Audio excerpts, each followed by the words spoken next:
Little Women has been something that's been part of who I am for as long as I can remember. I don't actually remember reading the book. I think it was read to me because there was never a time when I didn't know who Jo March was. And she was always my girl. She was my literary character. She was the person I wanted to be and the person who I hoped I was. And I loved her. And so I always had an idea of that character as something I might want to make something out of.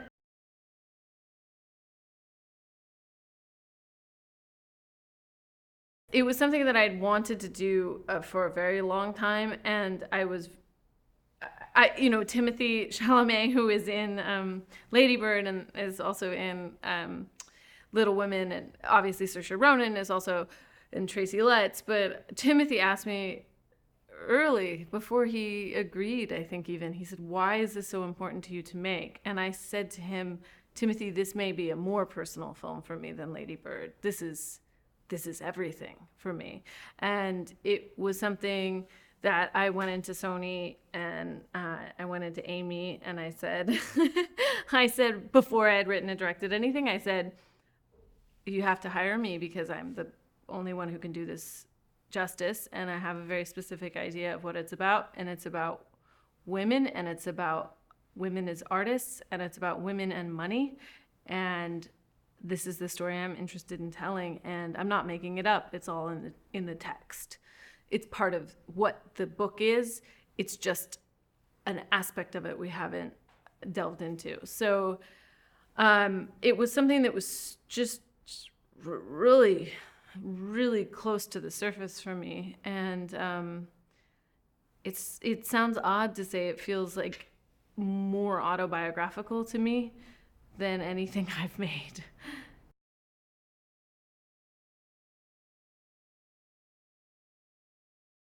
As I've grown up with the book, I think every time I've revisited it, I've seen something different. I think when I first knew of it, it was very much in the coziness in the realm of childhood. And then as I got older, it shifted, and what I was interested in the book shifted. And then when I read it in my 30s, when I was writing this screenplay, it completely new parts of it jumped out at me. And the part of it that was just in clear relief was how the part of the book that takes place when they're adults is so poignant and so interesting because it's them as grown women trying to figure out how to honor the fearless youth that they had. And that was the perspective that I started coming at the writing from, which is if I start with them as adults and then allow their childhood to live alongside them, not as flashbacks, but as two separate timelines. The way when we walk down the street, we're always walking with our younger self. It's not just us there. It's who we thought we were going to be and then who we are. And I thought there was just something incredibly poignant about it.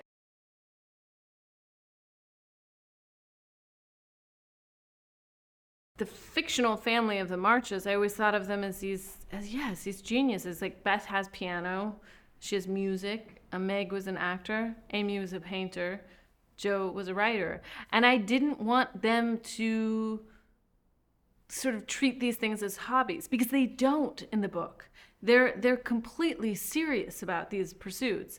And I wanted Beth, who is so tragic in the novel, to be also, to suddenly, like, I always had this vision of Beth as who's so sweet and so kind. I had an image of her at a grand piano just letting it rip, and then all of a sudden thinking, like, of course, she's just as ambitious as the rest of them. Why wouldn't she be? She's a March sister. She's not inevitably going to die. She has dreams of grandeur. And I wanted that to feel big. And I wanted Meg's dream to act on stage to feel big and like she could have really gone for something. And Amy says in the book, she says, I want to be great or nothing. That's not a line I made up. And the whole sequence in the book where Amy is struggling with feeling like she's not actually a genius is totally fascinating and modern and interesting. And I felt like I wanted to start from the place of what if I took all of their artistic pursuits incredibly seriously, because they do. And then what dynamic that is between the four sisters and how they love each other and there's this bond, but they're also really competitive and really can really get under each other's skin, and they're funny and they're loud and they're mean and they're kind and they're everything. And I just wanted to get all of that in the soup, because to me, that's what makes the tragedy and the love so much better, is that they're messy and that they're totally wild.